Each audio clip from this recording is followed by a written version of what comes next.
Hello, friends, and welcome to 10 Points Under, where spring is in the air, even in the summer.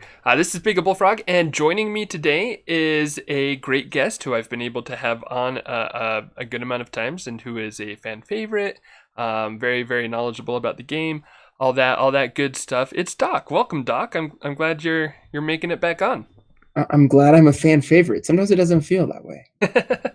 Well, fan favorite when you're talking about the game and people get to listen to you. I don't know about when people have to play you. Fair enough. Fair Can't enough. vouch for that. Okay. But yeah, we've got so we're gonna be going over a fun game. One that I feel like I don't know. I guess I actually haven't heard much about how this format came about, but it kind of seems like a format that you had a pretty good hand in coming up Yeah, with. there was a lot of discussion on this one. So we've done two live events since the big online con. Hmm. One was National Heroscape Day, and then one was this one, the Spring Showdown. For both of them, we've done just a sort of a straight bring one format, but with some kind of restriction to sort of mix things up. So for National Heroscape Day, the restriction was there was basically it was a 16-figure limit or 18-figure limit. It was an 18-figure limit, but then we also had a restricted list. So it was no Nilfheim, no Quahon, no Q9, no Incediborgs, no Marro Warriors, no Raelin, but also no fourth, no 10th, no knights, no heavies, no spearmen, no rats. So a mix. So basically, the elite commons and elite uniques weren't allowed. And that was a fun format. I liked it, but it seemed like it was kind of a little bit of a solved meta. Like the melee bonding did the best, even though you Hmm. couldn't play heavies. Death chasers, Romans, blade gruts. The finals was a semi-mirror. Well, actually, no, it was a pure mirror match between Yeah. myself and Belgi. They're both playing a blade glut army. So it was a good format. It was interesting to see it, but it wasn't something we were really excited to come back to. So for this one, we had the same unique restricted list. So you couldn't play all those same uniques. You couldn't play Q9, couldn't play Quahon, you couldn't play Nilfheim, couldn't play Marro Warriors, couldn't play Raelin, couldn't play Incediborgs. But instead of having a common restricted list, what we just said was you can't have more than 9 of any one common figure. So if you have axe grinders, if you pick 3 squads, you'd only be able to place 9 of them instead of 12. So Hmm. that and this one I could see us coming back to, because the unlike that one where it seemed like everybody kind of went in similar directions, this one people were all over the map, and there Oh was yeah. a huge amount of variety in the armies, and people were really creative. And I bet if we did it again, if we just changed the point total a little bit, we'd see like a completely different set of armies. So I was really happy with this one, and I think these two armies are a good example of that, of some really different armies. Yeah, I agree. I think it was a really cool format. I like the mandatory splash army. I think as some people put it. Right. I thought that was fun, and also and the ban list just keeps from just saying like, yeah, I'll bring Q9 because Q9's pretty good against all these partial squads. So I Right. yeah, I think that was a good call. And like you said, we've got two pretty cool armies here. So we've got a matchup between Heroscaper Guy on the left and Boromir96 on the right. Mhm. Boromir's got 2 squads of axe grinders and Derek, and then Cyprian plus Sonia, the Krav Maga agents, Marku and Isamu. So a touch of everything, which this kind of with this for or sorry, which this format I think was kind of looking to push, as well as is good for this format. And then on the other side, we've got an interesting a pretty interesting theme going on here. We've got Laglor, and then with him we've got the two. I don't think this might be the only two figure Vydar ranged squads from C3B. So we've got the 53rd sharpshooters, three squads of those, and then 4 squads of the Caucasus rifles. Right.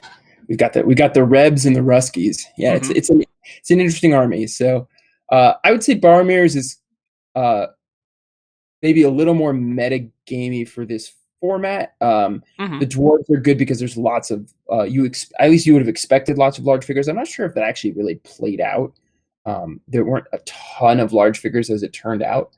but I could see how you would want an answer to the big figures. Maybe you want an answer to Varkanens, which was one person did bring a bunch of the unique Varkanen squads, which is a solid play. And then you got Krav to answer for enemy range, which is going to be very important in this matchup, I'm sure. Right. And then so when I actually like what Heroscaper Guy did here in terms of Laglor is, I think, a generically strong unit. I think Laglor is a little underrated. I think there was a debate about that recently in the forums, but I think Laglor is quite solid. And then the Caucasus rifles are actually a very solid unit because they effectively get 3 attacks a turn with the gas grenade, and 3/3 stats are good. They're not an elite unit, but in this format, they can be pretty strong. The problem with this is you've got, I think that the sharpshooters are going to struggle to get a lot of value, just because you don't have a screening option, and this map, it's going to be tough to really use their max range. So we'll see how that plays out, but that's my concern for that army. I feel like it maybe would have been a little stronger with something a little beefier that you could have thrown up front, but we'll see. Yeah, I think I agree with my initial thoughts there as well. I like the concept of having like the Caucasus for the attacks per order marker, and being able to fight anything that tries to swarm in. Not that you'll see a ton of that with the 9 common figure limit, but you've got basically that potential there. And then the 53rd with the potential to be able to pick off figures from a long ways away. But really long in this case, because boost they're going to be at 9 range. Yeah, so that's a pretty cool concept. I do feel like that gets a little redundant with Laglor, because then the 53rd or the 12th kind of get that long range power. So exactly. Yeah, I'm not that's my question mark there for this army. But yeah, let's jump into it. Yeah, the sharpshooters can actually get to 11 range here using their steady aim ability, but that's the thing with 11 range it's almost hard to use on a lot of these maps. So we'll see how it plays out. Wait, 1, 2, 3, 10, 11. That's so far though. That is. Yeah, it's insane. It's pretty insane how far they can hit. So Boromir on these initial, it looks like Boromir is gonna win initiative.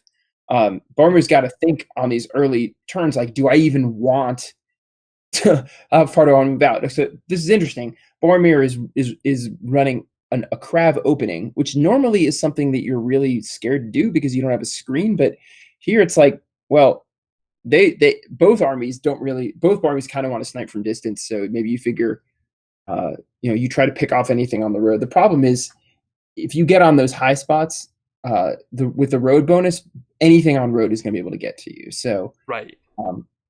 So Boromir is going to be hoping. Well, okay, so that first order marker was Laglor. I believe there were 2 Laglor markers, but I could be wrong. Yeah, there were 2 on Laglor, 2 on 2 Laglor, 2 53rd. So if I'm Boromir, I'm willing to gamble that order marker 2 is not Laglor, just because that would be kind of an insane opening. So I'm kind of comfortable here. Maybe what I try to do is get out to the level 4 spaces that are on the edges by the glyphs. Because if you can get to those, then you're a little harder to engage. So you can kind of move out here, snipe at Laglor on your second turn, and then try to get out to the height and maybe hit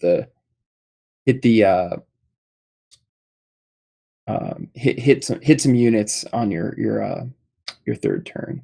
But we'll see if that's Boromir's thinking as well, because there is a risk you lost initiative if you get too far forward and there's an initiative switch.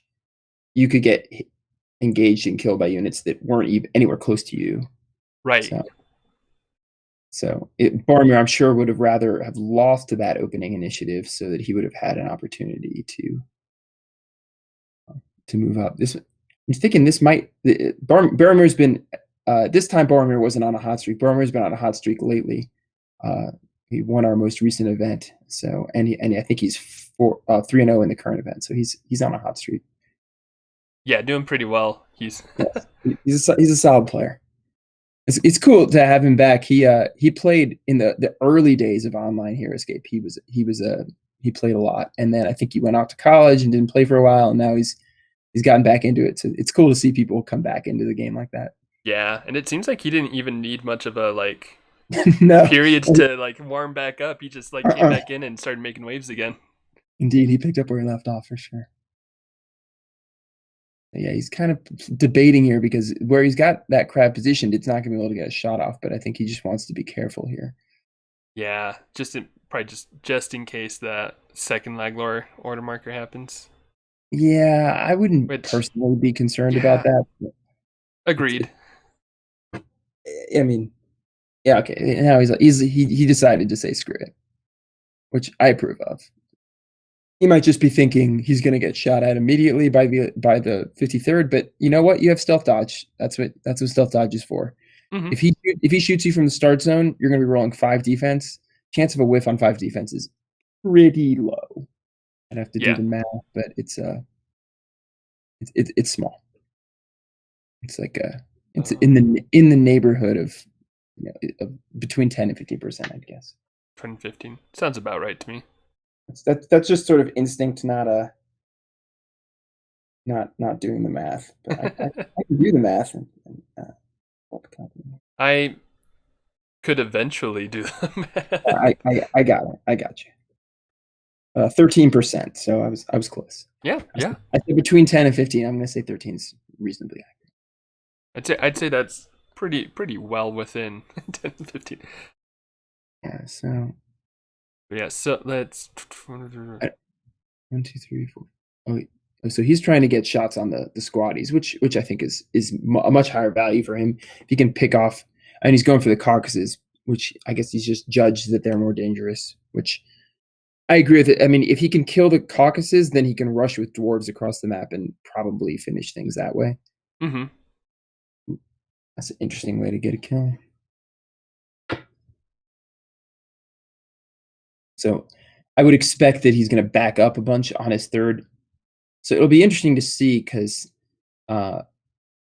if I were Heroscaper Guy, I would probably shoot from the start zone on the second order marker here, or move up a very small amount, just because I wouldn't want to allow Boromir to back up and still shoot. I want to give Boromir the choice. Either you're going to back up, or you're going to hit my squad figures. You're not going to back up and hit my squad figures, and then play for the initiative switch and engaging the crab that way. That's my thought. Yeah, I like that. You definitely don't want to play into the crab strengths at all. Yeah, it's tough. It's hard to say whether the Laglor move was a ooh. That hurts. Oh, okay, well that's that was the only that. No, I guess 2 of them are rolling 5, not 6. So, yeah, that's pretty impactful. That could make the difference in the game, because the crab has the potential to wipe out like 6 or 7 figures here. Mm-hmm. Pretty easily. So if you get an early kill, it makes a huge difference down the line. Oh yeah. I'm not even sure which one he's shooting at here. I'm not sure either, and I'm not sure where this. Maybe they decided that they would use a D20 to decide, because they. Oh, okay. For the okay, because you rolled too many attack dice. Okay. So. I see. Okay. What's with the D20? I have no idea. I'm not sure. Maybe it was like. Well, I was gonna say maybe a D20 to see which one they kept, but it was the same result anyway. So. Yeah. I don't know. so that's an interesting sort of issue there. So Boromir rolled the correct number of defense. Mm-hmm. So the traditional thing to do there would be let the defense roll stand and ask the defender if you want them to re-roll. Now, right. And in this case, obviously, you would say yes. But normally, this is one of those situations where, like, if you've rolled too quickly, because you're not supposed to have seen your roll before you decide whether to tell them to re-roll or not, but you do still get to. So whatever. That's like our standard protocol. But he, at any rate, he still rolled a skull, so it didn't matter. Mm-hmm.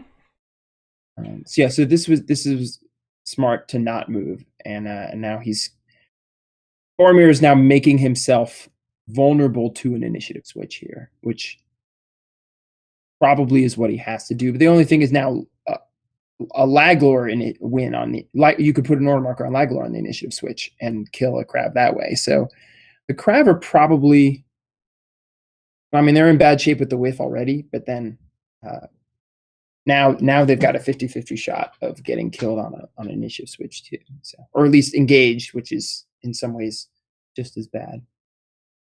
So Right, yeah, especially like if it's order marker 1 Laglor, and if it's Laglor who engages, he's a pretty beefy guy, so yeah, well, I mean, you pretty much have to disengage at that point, mm-hmm.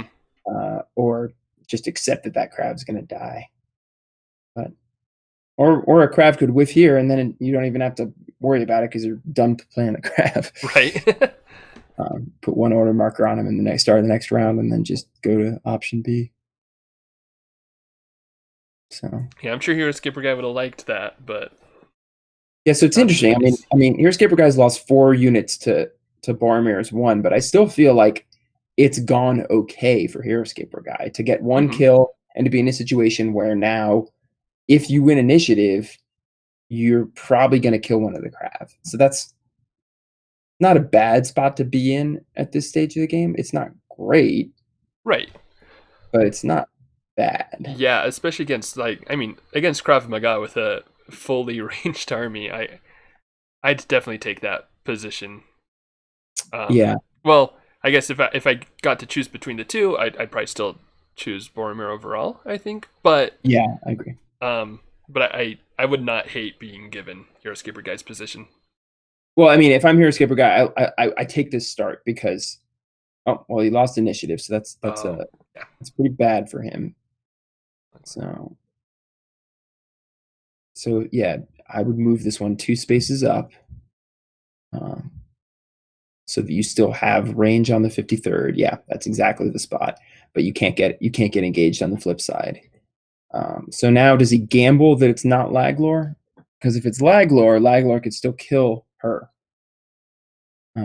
But if it's, I guess so he's basically accepting if it's Laglor's going to get a kill, and that's okay, which is probably the right call. So you just keep on trying to thin it out, and at this point, it's like you're almost starting a clock on like the Cyprian inevitability factor here. You can thin it out enough, it's going to be really hard to kill Cyprian, because Cyprian is pretty beastly against things that can't focus a lot of damage. I mean, of course, you go crazy with an auto load and still kill Cyprian. I mean, Laglor's good like that. So. Yeah, that's definitely a possibility. But I mean, if you've got Cyprian into some 2-figure squads that aren't that have been whittled down a bit, I think you're pretty happy with that. Yeah, indeed. So, if the Crab dies soon, then it's possible for Heroscaper Guy to get kind of a high position there and potentially mow down a lot of the axe grinders before they can do things. But it's asking a lot. And it's also an interesting question if you're Boromir. Let's say the Crab, killed 2 or 3 more and then get killed. Do you go to axe grinders next, or do you go to Cyprian next? My instinct is you go Cyprian next, in the hopes of essentially thinning things out more. But you can definitely argue the other way. I have to actually think about it. I like the Crab opening just because, I mean, this sort of thing was likely to happen where you were going to get sort of this range-on-range fight. So we had more. We've had a whole lot of nothing so far this round in terms of kill. Dice flying and nothing moving. A whole lot of 2-figure range squads shooting back and forth. Yeah, but that 1 Crab death is figuring very prominently because it's 1 less shot every time. So yeah, really knocked up. How many 53rd were there? There were 3 squads in the first place. So yep, he's killed 1 53rd and 3 12th. So many numbers. So so 5 and 5. Yeah, so now down to 5 and 5, right? Yeah.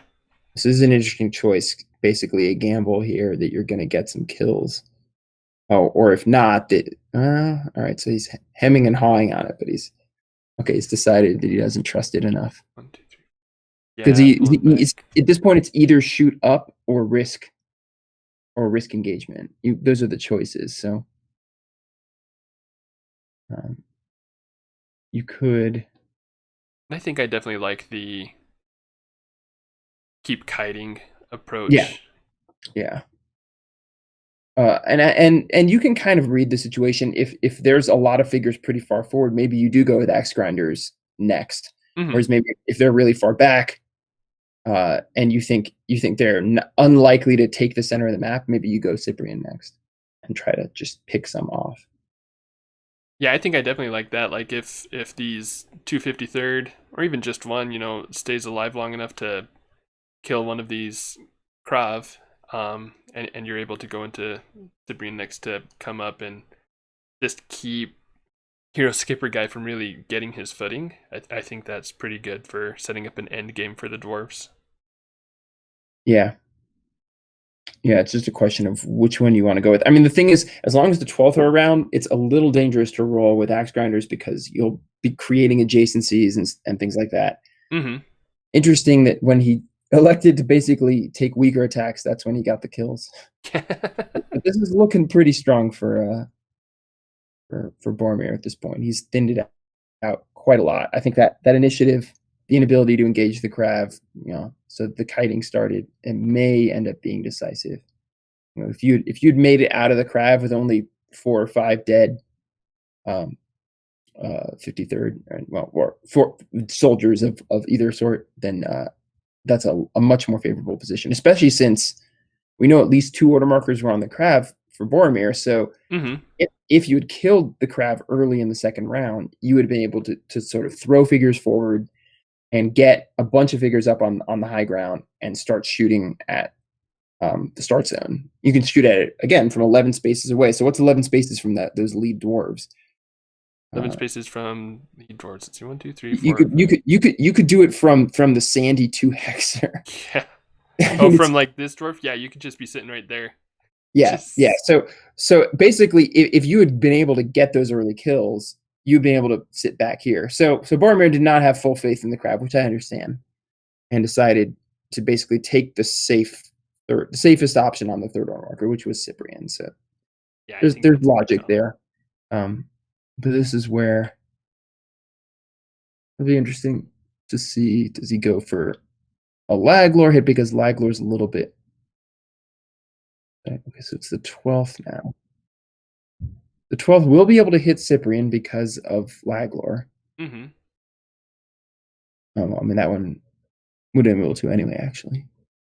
I don't know why he's throwing it so far forward. I guess he wants to be able to get it farther forward to start the next round. Well, wait. What's the range on the grenades? Is he going for a grenade Oh, there? he's going for a grenade hit, maybe. Because the The grenade hit's not boosted by Laglor. The grenade hit is 5. So yeah, 5. Okay. Yeah. he's getting up there for a grenade hit. That's yeah, you got it. Oh, nice. And he hits it. So now that means that Cyprian rolls 1 fewer defense dice. So that's why it was. It should have still been 5 because it would have been 6. Right, because jungle Anyway, yeah. plus height. So Boromir just decided he didn't want all of his defense. Oh, there it is. Oh, there it is. He didn't wanted it after all. But he did it all. It's like I don't need. Oh, okay, I'll take it. And now he's going to get 5 defense on that shot. Oh, all That right, is sweet. not For the 10. best defense rolling. So that could swing things a bit if Cyprian goes down. Mm-hmm. I still feel like it's going to be tough dealing with dwarves and Derek. But the thing about it is, even though the Crab survived the round, it's tough to go with Crab at this point because you've got 3 wounds on Cyprian, and Cyprian's in an exposed spot. So you have to put at least 1 order marker on Cyprian. If you run Cyprian back, which I'm not sure I would do, you're losing a turn that way. I probably would not do that. But even if you did, just for argument's sake, you're then exposing the Krav, and then you're going to come back with your 3 and Cyprian. I think the move here is you roll with Cyprian. You hope to get. Oof, this could be. Oh So yeah, that hurts. This could be bad if they take height, because if Cyprian, Boromir wins order marker, wins the initiative there, he can drop next to two of them, you know, get a chill, potentially get a chill touch and a kill, and in a good spot, you know, in a spot where you can pin them down where they can't get height on you. So now, well, I guess none of them have height still, so that's the good news. Right, but that's another successful grenade, so that'll be they're level ground too, so still rolling 4 defense now, so that's gonna be 2 3v4s. Could get really ugly really fast if the Caucasus can do this kind of thing. That gas grenade is surprisingly effective. It's just a coin flip, but with the defense reduction and the fact that it affects an area, it can be pretty powerful effect. So no more wounds though. So yeah, not as eventful as I thought it was going to be. Really. Now it's a tough call. I would probably engage Laglor and the Caucasus there, and then that way you get jungle bonus also. He chose to go with height instead. I don't like this because I want to have I want to do my chill touch on Laglor, and that chill touch would have killed Laglor, so that would have been nice. Yeah, that would have been great. Yeah, I would have preferred to take the low ground there, have the jungle bonus be my defense bonus there. You do get shot from height with the Caucasus that's next to the jungle on the next turn, but you can heal 2 instead of 1. You can potentially kill Laglor. It's nice. So that would have been my approach. But I mean, I understand if you don't want to take any height attacks, this was the way to go. 3v5s going in, and that's. I could do some damage. Yep. And it does 4.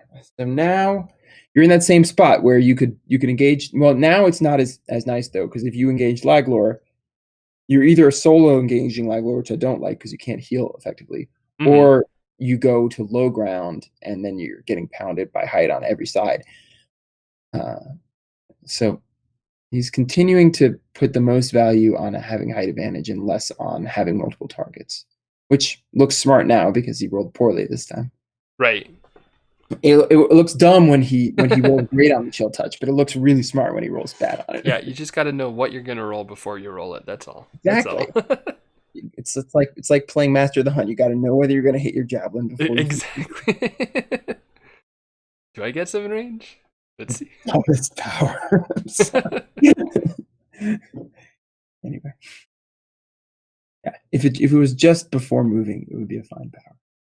Because then that would change it a lot. That'd be great, actually. Yeah, then you could just make the decision based on knowledge instead of crossing your fingers. So, Boromir continues to pack up damage here. Yeah. Oh, order marker 3 on Krav. Interesting. Well, that is. I don't know if I agree with that play. Just because. Let's say Cyprian's dead. Like, the Krav still aren't dying this round, so aren't getting engaged this round. So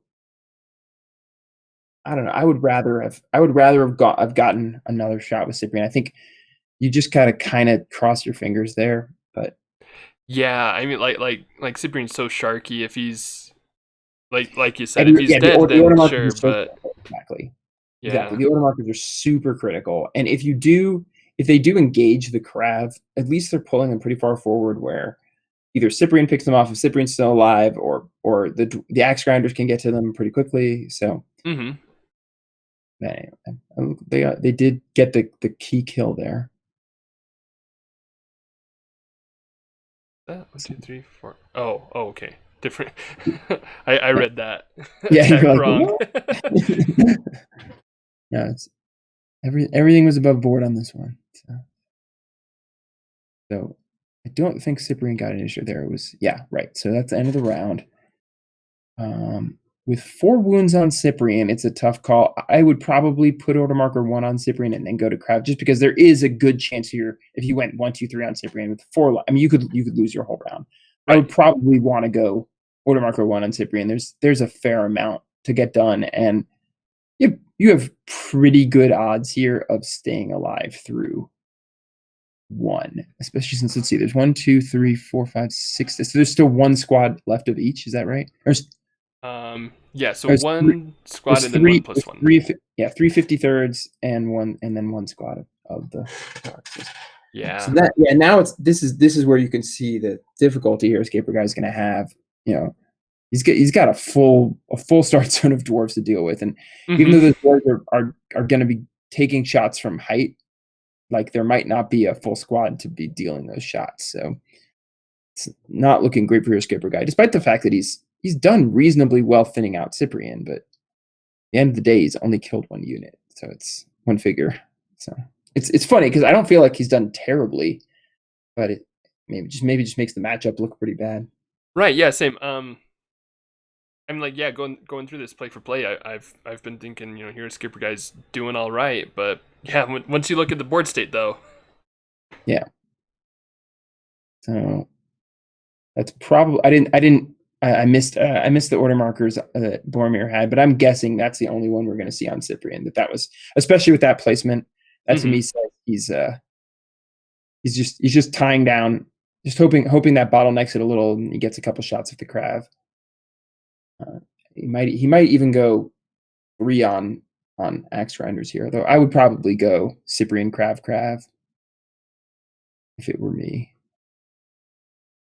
It could turn out very poorly, but you could end up with Cyprian dying on order marker 1 and the Crav dying on order marker 2, and then you don't get any turns the whole round. But you're probably going to be okay. So Cyprian's probably going to die here. I guess he's debating whether he wants to gas his own 53rd. Yeah, looks like, and he's going for it. Yeah, 53rd. Okay. And he blocks it. The successful gas too, so that'll be hopefully nice. Question mark. Two attacks of 3v3 to get the kill. Oof. Yeah, I mean, he's going to get Cyprian dead, but that's still really bad because it means his units are all tied down for the round. Oh, wow. Oh, whoa, that's gutsy.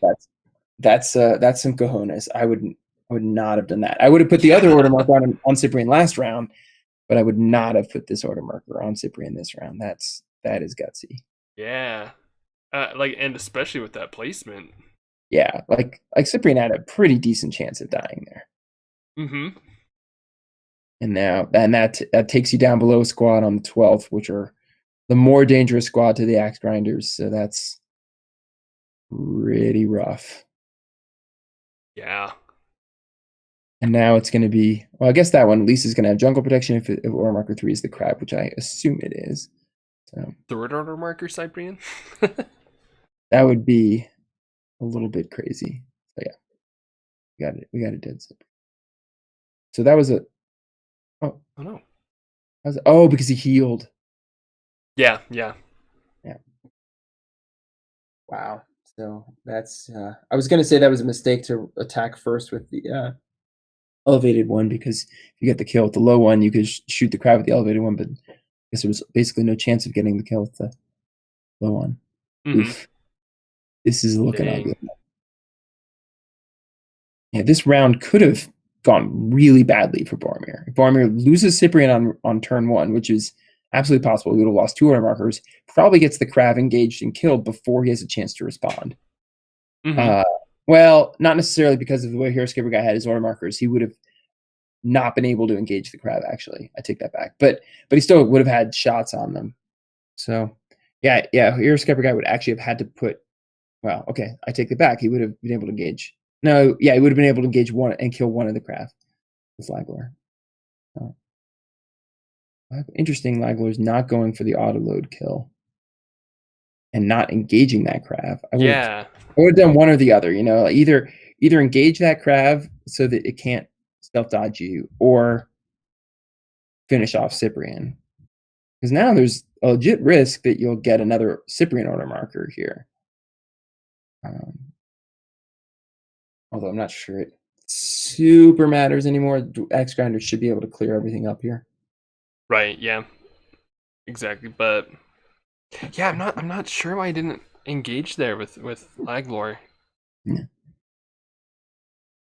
I mean, I guess auto load might make it tempting to try to stay unengaged and just go for the auto load on the Krav, but I don't know, that just No, doesn't seem good enough to me. no, I would, yeah, especially in the situation you're in, you kind of need a lucky turn. So like, go Oh ahead, yeah, engage the crab, get the auto load kill on the crab, then turn around and kill Cyprian at the same on the same turn. Like, it's actually reasonable to kill the crab instead of Cyprian, but engage. You should engage that crab so that if you get the kill, first of all, you're way more likely to get the kill rolling against 4 defense than rolling against 3 defense stealth dodge. right. And then no, so now he's There we go. yeah, now he's doing it.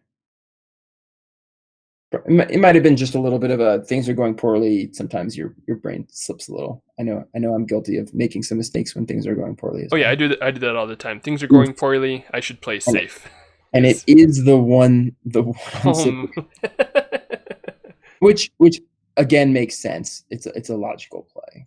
To put the 1 on Cyprian and then 2 or 3 on Crab. So hmm and um, worked out perfectly for Laglor to move down and then Cyprian to just steal his spot there. yeah. Yeah, that was a situation where you wouldn't have necessarily minded um,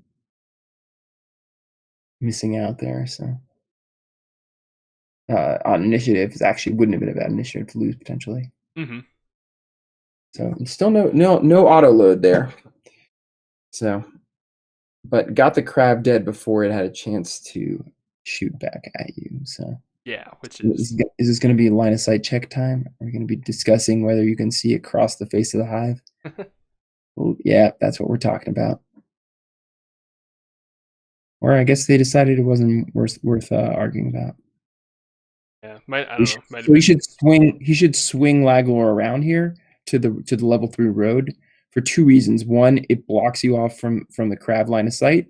Second, if you killed Cyprian, you can shoot that axe grinder. Oh, true. Yeah. So this is good. But he hasn't rolled a symbol on auto load yet, so no need to worry. Oh, and then that happened too. So there's that. Yeah. Yeah. Just man, that one Yeah. wound or one This, life.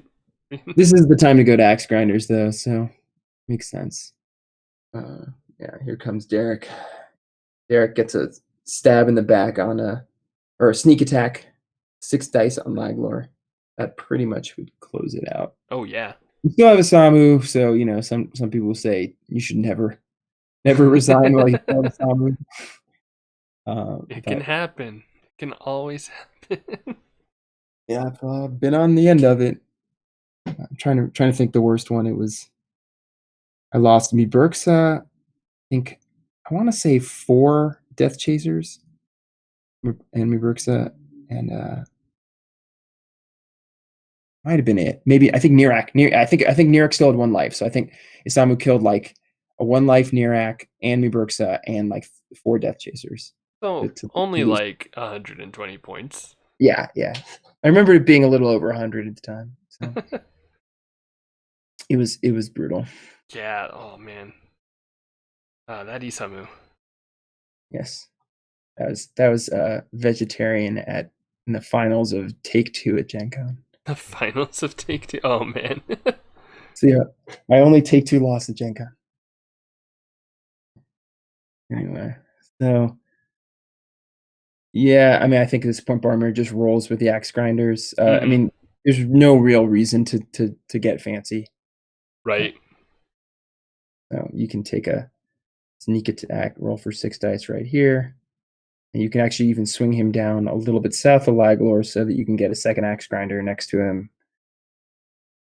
So, it's interesting. He's deciding. Fast axes. He's deciding to forego the bonding. I'm not sure I can see why. I guess maybe I don't know. Doesn't want Derek to get shot by Laglor. I guess, but also 6 dice. I like yeah, 6. yeah. 6 dice good, especially against a high life figure. I feel like it's just the highest leverage spot you can play Laglor in. So I'm play Derek in. So if you lose Derek in this situation, well, you lost Derek. But right, but even then, you've got dwarves coming in at that point. So exactly. So I mean, like just roll your dwarves up a little more and just leverage it that way. That would have been my play, but it probably doesn't matter at this point. Or maybe he's thinking, I can win on points because this is these are 50-minute rounds, so it's so maybe he's just saying like I'm just gonna make the play where like no super high variance thing can happen to me. So so he finally got an auto load to come off. So now right in the nick of time. Now he could still bring Boromir up around the south end if he wants to, which he does. It's interesting. Didn't want to do it the last time, but he does do it this time. Yeah. So yeah, 3 skulls. A thoroughly average roll. That's 2 wounds. Thoroughly average result. So yeah, it should be. I mean, even in that scenario where Derek gets killed, though, the axe grinders should be able to beat because we're at 1x of each of the 2 squad figures, so it's a bunch of common heroes at this point. Basically, yeah. And a bunch of order marker juggling for Heroscaper Guy. So yeah, I mean he's pretty much just gonna roll with Laglor in all likelihood until Laglor. Oh well, yeah, I was going for in the event that Laglor dies. Although I guess at that point you just maybe go Isamu, maybe take a ranged shot and then go Isamu. But yeah, I think that's probably right. Keeps forgetting to reveal his order marker 1, but Boromir believes him. He has faith in it. So that's good. It's good when you can trust your opponent. So that was the special attack because he only rolled the 3, so that means no hide in darkness for Derek. Right. So, nice 5 out of 6 there. That could finish things. That may be the last one, depending on how excited Heroscaper Guy is about playing it out. We'll see. Yeah, I wouldn't be surprised if that were the last roll. Yep. Like I said, I mean these were timed rounds and fairly tightly timed at that, so so it's possible that was it. Yep, that was it. No shame in that. So a good game. Like I said, I feel like without a screening unit or without something beefy. I mean, the thing is, in the end of the day, you didn't really need a screening unit to stop the dwarves. What you needed was something reasonably tough that could chase down the Krav to keep that Krav play from happening. Right. If he has 2 squads of Death Reavers like some people that had at this tournament who are in this commentary. What? It's true, folks. Big Bullfrog brought 2 squads back. I did it. But not only does that protect you from the axe grinders, but it allows you to tie down Krav, or if it had been something else, like let's say instead it had been whatever 3 squads of Warforged, which somebody did bring, or if it had been squads of Romans. I mean, whatever it is, the point is if you just had something substantial that you could have put up front that doesn't hate getting engaged, then the Krav can't sort of play that game on the 2 hills, and it's a lot more likely you would have seen an axe grinder opening. You would have changed the whole way Boromir plays the matchup if you had some kind of decent melee figure, whether it's a passive screening figure or an aggressive, squad of some sort. But you would have basically caused Boromir to reverse the order that he rolled things out, and he would have been trying to set up his own screen with axe grinders, and then maybe shoot the Krav from behind there, and now your 53rd and 12th caucuses can shoot it at his axe grinders, and you've got so much more ability to kind of get your figures in the game. That's the biggest issue here. When you go pure range, you have to have, I think, a little more firepower than this army could muster. You often see, I've seen really successful builds that use the 12th with the Romans and Marcus, where Marcus boosts the 12th attacks, and that's a whole different kind of army than this Vydar theme that Heroscaper Guy is going with here. But there's these are not bad units. It's just when you only have 2 ranged attacks a turn, you just don't have that much ability to board control. Yeah, So, yeah, exactly. I mean, like, and looking at the points that the 53rd are taking up, that's 165 points, I mhm, think. Include Isamu, that's like 175, and mhm. there's a lot you can do with those points. That's a true fact. You could Like, do 2 squads of Death Reavers, and you'd still have points left over. yeah, right, Why do I exactly. keep talking about Death Reavers? I don't know. That's I'm obsessed. I'm obsessed. I say. I mean, like Yeah. two. I'm like for this matchup, it'd be perfect though to do like 2 squads of Death Reavers, Phantom Knights, for example, or like to help with your ranged matchups, or Ooh, yeah. um, or Yeah. if you want to keep the ranged Vydar theme, you could do 2 squads of Microcore Troopers, and that's at least giving you more attacks per order marker to work with. It's true. Or you could do like I said, 2 squads of Warforges or ADPs, Mm-hmm. right? Yeah. So that would be, there's no way you're doing a crab lead against 2 squads of Warforged. That's Yeah. not happening. You have to put something out there that can engage them. So it's going to be, or I mean, maybe Boromir goes for a Cyprian lead and tries to take some Warforged down that way, which is reasonable. Or he's going to roll out Axe Grinders. He's not gonna do that crab lead, which is something he can only do when he knows there's just nothing that is going to be pushing forward the whole way. Right. Yeah, it's interesting. So yeah, like I said, we saw a great variety in this form. I'm looking at the list now. We had some Yahoo that played Airborne, Cayman, Rygarn, Rats, and Hydra. Oh, that sounds awful. What? Yeah, that guy's a jerk. So this army finished in third, Boromir's army with the Shadows, and then we had someone playing. It was Brian, Coach Muskie. He played Stingers, Dividers, and Subakna. That was a pretty cool army. So Nice. 3 squads of Stingers, 3 squads of Dividers, Subakna, and 1 squad of Nagrobs. That was pretty cool. And then we had Varks. We had somebody playing Axe Grinders and Phantom Knights. So that was pretty cool. Like, That sounds like a good army. yeah, it was. Yeah, that was actually the one I was most afraid of facing because it also had Q10. So Oh that wow, was yeah.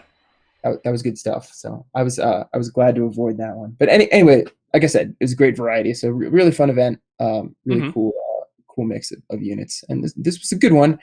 Heroscaper Guy fought the good fight, but I think the matchup was just not in his favor. Yeah, yeah. I like again, like I said at the beginning, I like the concept of his army there with the 2 different Vydar range squads, but yeah, I like just in practice, you just need something else to round out that army. Yeah, for sure. But All yeah, right. yeah. Definitely a good game, and I'm really glad you're able to join me for this one, Doc. It was a pleasure. Always like to be one of your regular guests. Yeah, So, I'm always glad to have you on. Let's see, before we jump off, is there anything you want to say or share with the people at home? not really. Thanks again for this service to the community of putting these out. I don't know when this is gonna come out. We don't have anything super close in the pipeline that I feel like teasing. Ah, bummer. We might have a ScapeCon practice event. There's been discussion of that. I don't know if we're going to do that. It's pretty cool that I assume most people have seen that by now. Orc Elf Army 1 is putting on essentially a Gen Con replacement live event in Mhm. Indianapolis at the end of July. So I might be there. I still don't know. It depends on I have some crazy summer plans that are all up in the air because of COVID and my family traveling and bunch of stuff. So hopefully I'll be there. Maybe I won't, but either way, it's going to be a good time. Oh yeah, So, yeah. That thing's shaping up to look really really awesome. So yeah. yeah, that's definitely something to check out. Actually, one thing I've got a question for you is, and maybe this is too far out to know whether or not it's going to happen, but is there a possibility of another live event during the summer? There's been discussion of it, but Discussion. Okay. it's been very early stages, but there's been discussion. Okay. I'll take discussion. I'm happy with discussion. Very good then. Sweet. Cool. Yeah. So that'll be us for the day. Thanks again so much, Doc, for joining, and thank you, viewers, as always, for viewing. Please remember what a glorious world it is that we live in. And this will be 10 points, under and out.